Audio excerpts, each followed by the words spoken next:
You know, it's like the opposite of tricking someone. Yeah. Where, like, you put someone in a cage and you lock the door. Whereas if you convince them that locking the cage door is a good thing, you have more control over them than you've ever had before. It's the whole Prison Planet idea. And it kind of is. It gets rid of the social aspect of, you know, just going to see a movie or going out for the night and doing this and doing that. But again, I think with changing times and changing societies, I think the cinema-going experience has become a nightmare in and of itself. Well, take this, for example. I went to see Ready Player One back in March. Well, I sat down in the cinema. I was having a great time. There was a woman sitting behind us talking to her other half the whole way through the movie. And I don't mean oh, who's that? It was oh, who's that? I know. You know what I mean? And there's people that are coughing. There's people that are throwing things. You know, like, because civility's just gone out the window in this day and age. No one has enough respect for anyone else. Yeah. So, because everyone thinks that they're the lead character in the story of planet Earth. But has that not always been a problem, though? Has that not always been a I problem? think it's been exacerbated, let's be honest, over the last couple of years, where it just, especially with mobile phones, it has just gone out the window. All civility is dead now anytime you go to the cinema. Have you had the Trigger Happy TV thing? I can't talk at the moment. I'm in the cinema. No, really? I haven't. Really? I haven't. I've had that once. Hello. Yeah. No.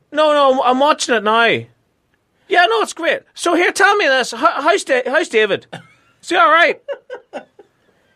Yeah. No, it's fine. And then you turn around to tell them to be quiet. You're trying to watch the movie. They act like you're the bad guy. You're the villain. Yeah. Absolutely. Right. So we talked about Star Wars a few minutes ago. We know, of course, that Disney are planning on the live-action TV show. We know Jon Favreau's involved. Awesome. We heard during the week that Pedro Pascal, who played the Viper in Game of Thrones, was tipped to be the lead in the show. Awesome. You've watched Game of Thrones, right? Yeah. Yes. He was. Have you seen the second Kingsman movie? Of course. He was the cowboy guy that had the whip. Oh, was it? Oh, him? Yeah. Yeah. He's strongly rumoured to be the lead. Brilliant. Character. So presumably he'll be the Mandalorian, as we now know the show's called. Yeah. There's also a rumour that Dave Filoni is going to be directing some of it. Yes, please. Which, as we've been behind Dave Filoni ever since Clone Wars came out and Avatar: The Last Airbender and everything else. So the synopsis for the show reads: after the stories of Jango and Boba Fett, another warrior emerges in the Star Wars universe. The Mandalorian is set after the fall of the Empire and before the emergence of the First Order. We follow the travails of a lone gunfighter in the outer reaches of the galaxy, far from the authority of the New Republic. This sounds awesome. Good, doesn't it? So awesome. Yeah. Because I was thinking about this, we've talked about it at length in the show about how people have become sort of disillusioned and stuff with Star Wars. Because we talked about the new Resistance trailer, the Star Wars Resistance animated show trailer, which, to be honest with you, didn't look great. The disappointment after The Last Jedi. Do you think... I'm trying to be subtle here. Do you think it's in safe hands? Yes. Yeah. I would say so, especially with the amount of talent that you just described on board with this. Mm-hmm. The fact that it's not your stereotypical Star Wars story or adventure. Yeah. Like, this is following an avenue that a lot of the casual fans of Star Wars or a lot of the just casual audience members won't really know about. Yeah. Sure, they know who Boba Fett is. They even know who Jango Fett is. But they're not exactly keyed into what a Mandalorian is, or what their culture is, or what it is that they do.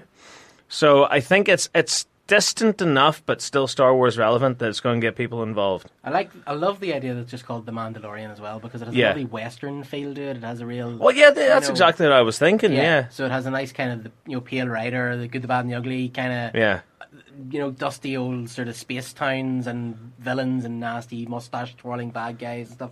It really has potential to be great, and it doesn't need Han Solo or absolutely Rey it doesn't, or any of that, or a lightsaber or anything like that. Lightsabers, just a guy with two guns fighting his way through the universe. Absolutely, and again, like I was saying earlier, it's so different from what Disney have been trying so far with Star Wars. Yeah. Because if you look at it, like Rebels, it's set between episode 3 and 4. Yeah, we know this. We've followed Rebels to death by this point. Yeah. Like, Star Wars itself seems to fundamentally be about the rebels versus the bad guys.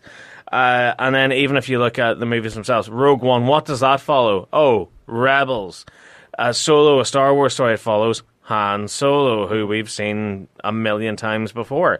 And with this idea, I think it's a new perspective of the Star Wars universe that hasn't been explored in the mainstream yet. Yeah.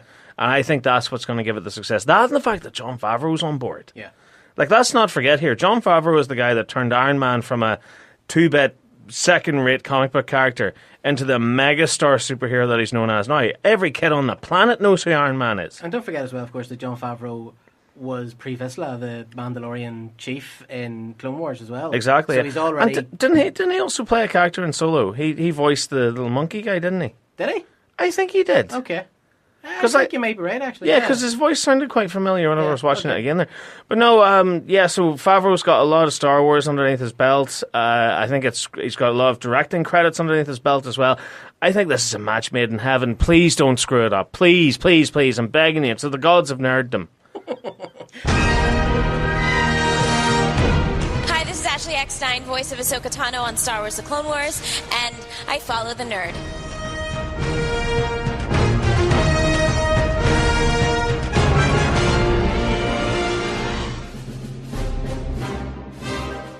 What's up, guys? I'm Daniel Logan. Make sure you stay tuned. If you don't, just remember, my bounty always can be on you. I'll see you in the dark side, guys. Enjoy the galaxy and stay following the nerd.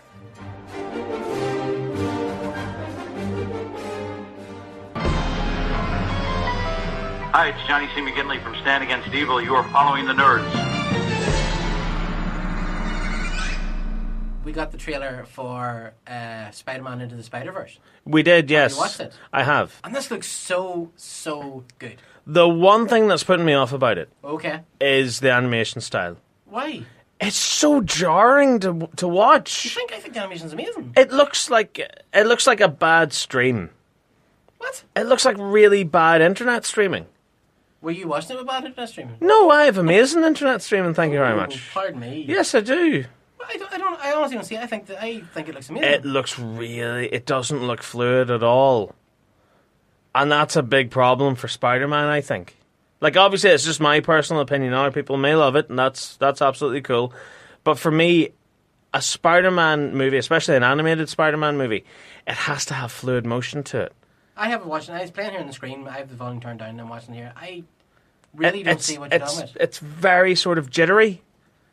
Like the animation style itself, and obviously that's a choice that the studio have made and the creators of the movie have made. That's absolutely fine with me. But for me, the animation style, I think, it's going to be a hard watch for me, just personally. Like I like animation to be very fluid, and especially when it comes to a Spider-Man movie where you're seeing different versions of the Spider-Man character web swinging across the sky. It has to be very fluid. Whereas this, for me personally, it's an animation choice that it doesn't agree with me at all. Like there's something unsettling about it. It's very odd to watch. Right. I gotta be honest. I absolutely adore the animation in this. Really? Really. I think the animation's just amazing, and I love.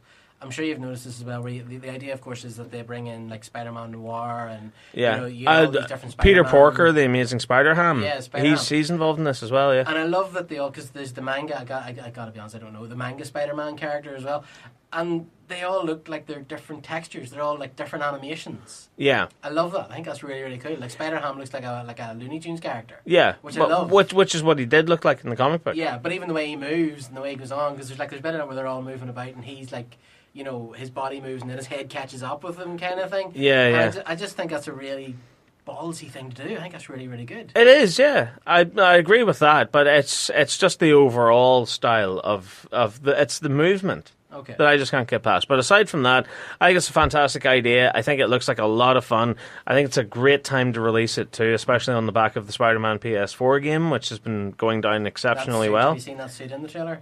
What suit? The PS4 suit. Yeah, with the big white spider on it. Yeah, I've seen that. I think it's a very interesting idea. I do. It's I don't know. It's not biting me. Right. I don't know why. I have to say, I wasn't excited for it until I saw the first trailer, and then I was completely on board with it. I think it's just because I've become such an old, dead-souled, cynical hack fraud. You're a curmudgeon. I am, yeah. I don't know what it is. I think I'm just kind of dead to happiness now. Sticking with Spider-Man, we got our first look, leaked images from the set. Have you seen these? I have seen these. Very much so. I'm loving that suit. The suit's pretty cool. It's very Thor looking though, no? It is very Thor looking, but also if you look closely at it, it's got this purple kind of glow to it, and there's like lights which and is stuff all over it. which is kind of similar to that Chitauri technology that Michael Keaton's character was using in the first Spider-Man. Stolen tech idea? Definitely, yeah. I think that's what's going on here. And obviously Mysterio in the comic books, he was like a stunt guy working on movies. Yes. And then he got the Mysterio powers, and he uses those. He creates illusions, which I think will make some fantastic. You're into Doctor Strange territory, really, aren't you? You are very much so. You are, yeah. And even with the Spider-Man PS4 game that came out there, you had Mr. Negative was a villain. And he transports you into a different one. It's kind of like the Scarecrow's fear gas in the Arkham games, where he'll transport you to like a dream universe and stuff. So would it be fantastic to see that on the big screen with Mysterio creating all these different illusions and Spider-Man having to... I want to see like completely... Like bonkers LSD stuff. Dream scene, you know, like it goes pure Yellow Submarine. Which is where Marvel seems... That's the road Marvel seems to be traversing now lately, doesn't it? And like that's one thing, like as much as I liked Spider-Man Homecoming, I thought it was a very flat movie. Yeah, there's no flair in it. There's not. It's a very, very basic movie, and I thought that was quite a shame. Like, I liked it for what it was, which was essentially, it was supposed to be like a John Hughes movie, just with a superhero in it. And I think it reached its tone in that sort of way. But again, you didn't have the big moments. Yeah. You know, like, you didn't have Spider-Man swinging down the streets of Manhattan or anything like that. I think it lacked that, and I know they didn't want to do that. Like if you think of the opening to, I think it was Amazing Spider-Man 2. Yeah, opened with the spider, and then it was like and then like in his suit. And then he fires out a web, and it snaps him up into the air. Amazing transition. Yeah, an absolutely incredible opening to Spider, because right away you're in the movie. And you're straight into the action. You know, but with Spider-Man Homecoming, they kept him very much to like the Queensboro. Yeah, and there's not a lot of tall buildings there, so there's not a lot of room for spectacle. So, and obviously there was a reason why they didn't want to do that, and that was because we'd seen that with the Tobey Maguire and the Andrew Garfield movies, and they wanted to go the opposite direction and try something different. And fair play to them for doing that. It's just the fact is that you know, that's what gives it its spectacle. I know. Spidey should be swinging about Times Square. He shouldn't be trying to fire a web through the middle of a park where there's nothing for the web to catch on to. Yeah, because there was bits in Homecoming, and there was bits as well in Infinity War. You're like, what is he sticking to there? What exactly, it doesn't make any sense. Just grab? Yeah. And you know, they're getting around that problem now with Far From Home, where he's on this big Europe field trip thing for school. So obviously you'll have him swinging about the streets of Prague and everything, you know, and that'll be nice because we've never seen that before. We've never seen Spider-Man swinging about anywhere that wasn't New York City. Yeah. And that'll give it a nice bit of flair. But especially with Mysterio as the villain. Yeah. Yes, please. I know. Do you know he was supposed to be in Spider-Man 4? Mysterio, yeah. Yeah, and it was going to be Bruce Campbell. Yes. They were going to take the fishbowl off and Bruce Campbell would be in it, yeah. So, like, ever since I heard that, I was like, oh, I'm desperate to see Mysterio done on the big screen.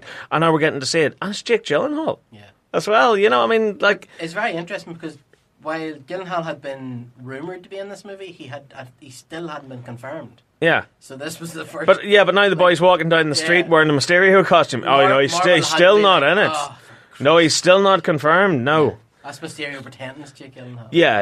It's actually Bruce Campbell. Yeah, if you look at it close up, it's actually a big rubber mask. He takes it off. It's Bruce Campbell, Mission Impossible style. Groovy. Right, sticking with Marvel a wee bit more, we have word that AMC is currently, or ABC, sorry, is currently working on an all-female superhero Marvel show. It's the same guys that make Agents of S.H.I.E.L.D. and Agent Carter and stuff. Night, everyone. Are we oversaturated here? Are we? I think we're oversaturated. I feel like I'm being hit over the head with a gigantic rubber mallet that says "Girls are special."